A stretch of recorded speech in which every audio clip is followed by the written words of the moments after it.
Kevin Durant is a Houston Rocket, and they might be the best team in the NBA. Now, the official news has dropped, and Kevin Durant will be going to the Houston Rockets from the Phoenix Suns. And we have been hearing for weeks upon months that Kevin Durant was going to be moved. After the trade deadline, when Phoenix already tried to move him, he had caught wind of it, and he officially was like, I don't want to be here anymore, because they didn't even tell him that they was going to move him. So we knew he was going to get traded going into the offseason. We just didn't know when or where he was going to go. There were a plethora of options on the table. He said he wanted to be in Texas or Florida or anywhere that didn't have income tax.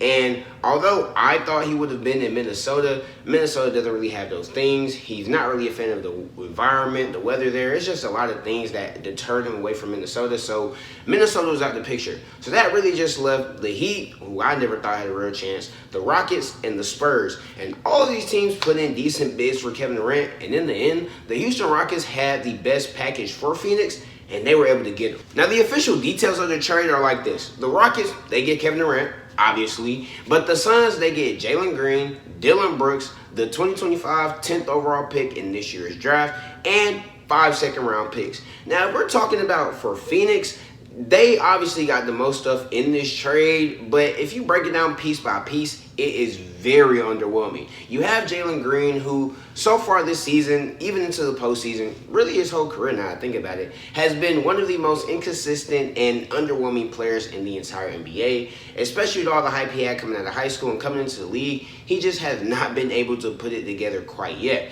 This postseason, outside of that game 2 versus Golden State, he struggled a ton in the playoffs just to do anything. He wasn't really good defensively. Offensively, if he didn't have the ball in his hands, he was like a negative on the court. He wasn't really good at getting to his own shot. He couldn't generate any looks for himself or his teammates, and he was just an overall liability on the court. And as the series progressed, they tried to put him out there, but it was just obvious it wasn't going to work. And in Phoenix, I don't really like the fit unless he's coming off the bench as like a spark plug, but unless he shows some serious improvement, I don't like this fit on Phoenix. Now, when it comes to Dillon Brooks, I actually like this fit for Phoenix, and I think the Rockets will miss Dillon Brooks a lot. The Rockets had one of the best defenses in the NBA this year, and a big reason for that was Dillon Brooks. What Dillon Brooks brought for the Rockets defensively and offensively was huge. And obviously, you're not going to miss that much offensively because you have Kevin Durant. But the Suns will appreciate having Dillon Brooks out there, and the defense will be amazing for them, as that's one of the things the Suns struggle with the most this season. And Dillon Brooks will definitely provide some stability as the Suns navigate this new period that they're going into as a franchise. Now, I don't think Jalen Green or Dillon Brooks are the main piece of this trade. I think it's that 10th overall pick. And the Suns, they have some options they can go, or some places they can go with that 10th overall pick, depending on who's available there. I don't know who's going to be available, but they definitely have their way at that pick. They definitely are going to have to get like a wing, or not even a wing. I think they need to get best player available, whoever's the best player available there, because you have Devin Booker, and I think at this point it's just about finding someone next to Devin Booker and not really caring about anything else, because this team right now is ugly. I mean, your starting lineup is going to be Devin Booker at the point, Jalen Green, Dillon Brooks, Nick Richards, and Ryan Dunn. Who knows who's on that bench? That's just not a very sustainable roster, not really a good roster in the NBA, and if I am the Phoenix Suns, I'm looking to see what my next move is. That brings me to those 5 second-round picks. Now, I don't know what realistically you would do with 5 second-round picks other than draft them. I mean, trade them away. You could draft some players, see if you find a second-round gem, but that's typically not what happens, and that's very unlikely. So I think we might not have seen the end of Phoenix in making trades, but I can't even blame them for the package they got.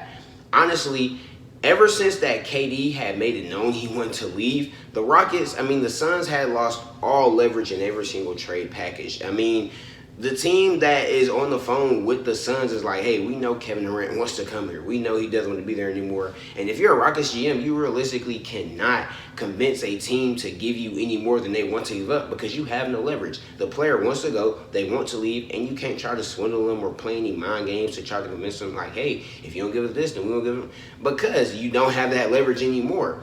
And so considering what they got, probably was the best offer they were going to get for Kevin Durant. On top of that, when you look at Kevin Durant, he's old, he's had some injuries, and although KD is a great player, he's not the same player he was like 5, 10, 15 years ago. This is a 36, going on 37-year-old Kevin Durant in 2025. And that is not a player who just garners as much as he would have back then. But if I'm the Suns, I mean, you weren't even able to get any of your first round picks back, or a Cam Whitmore or a Jabari Smith Jr. in the trade. If I'm a Suns fan, if I'm the Suns overall, I don't know how much leverage you lost, or how much the Rockets or other teams weren't willing to budge on this trade. But the fact that you weren't even able to get your own picks back, and not another who positively young player on this trade, is very underwhelming. Now, from the Rockets' point of view, I would be ecstatic, because you keep those two Phoenix high draft picks, which are flexible. You can draft somebody to come in, and maybe if Kevin Durant gets old and he's ready to leave, now you have a highly talented player to go ahead and carry the rock next to Amen Thompson for the rest of the future. Or you can make another move with these picks, because I don't anticipate the Suns being very good, but who knows what the Suns are going to be like in 2027 or 2029. You can package these picks and try to get something else while the value is pretty high. But it's not just you keeping the picks. It's the fact that you are also able to keep so much of your team, like the things that made your team good. Like I said, having Dylan Brooks leave is definitely something that Phoenix is going to miss. But Dylan Brooks is 100% replaceable. He's a guy that you can bring in somebody else to fill in that same role and provide the same type of value. But you are still able to keep Reed Shepard, Cam Whitmore, Alperen Sengun, Jabari Smith Jr., and a lot of the players that make this Rockets team so great last year. And you bring in a Kevin Durant who can alleviate a lot of that offensive stress off this team. We saw a big reason why they would struggle throughout the regular season and even the postseason was because in that half court, the offense was atrocious. You didn't really have many shot creators out there who could actually go and get a bucket. The defense was amazing, but offensively you couldn't do anything. And that was evident all throughout the playoffs against Golden State that they were struggling. And who better to get on your team for this than the Kevin Durant? Although Kevin Durant is 37, he is still one of the best offensive players in the entire NBA, and he's going to generate a lot of looks for this Rockets roster. And then if I'm Kevin Durant, I feel amazing. I don't even have to really worry too much about defense, because you have all of these young, high-effort, great defenders around you, and Ime Udoka at the coaching helm, who actually was pushing to get Kevin Durant a whole lot.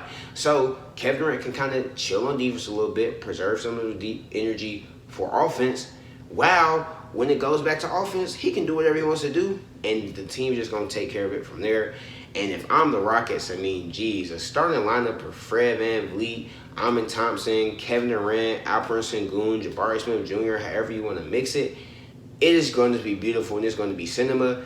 And I think the Rockets are honestly legit title contenders this upcoming season after this trade. I do think there are some things that they need to think about adding to this team. I would like to see them get another big. I know they have Steven Adams, and I really like Steven Adams. I would like to see them get another big who might be able to better fit in with this team defensively. I don't know what type of big that is, who it would be, but just somebody on this team who could help them a little bit more. I feel like this team, although I do think they are title contenders, I do think they could use some improvements here and there. But in a league where it's as wide open, it's as much parity as it has been ever, who knows? All it takes is for them to have everybody to perform like at a high level next year, which, hey, it's very possible because they did this year. And this team could be in the finals right where OKC is, if they are able to beat OKC. And I really love this Houston roster all around. So, I mean, if I'm the Suns and I'm a Suns fan, I would be very, very sad by this trade. But remember, you didn't have a lot of leverage, and that's what happens in these situations. If I'm the Rockets, I'll be ecstatic, and I think the Rockets are going to be a serious threat to every single team in the league this upcoming season. But these are just my thoughts. My thoughts are my own. Let me know how y'all feel in the comments down below. Do you think this is a win for the Suns, for the Rockets? I don't know. Let me know down below, but that's all I have. Until next time, peace.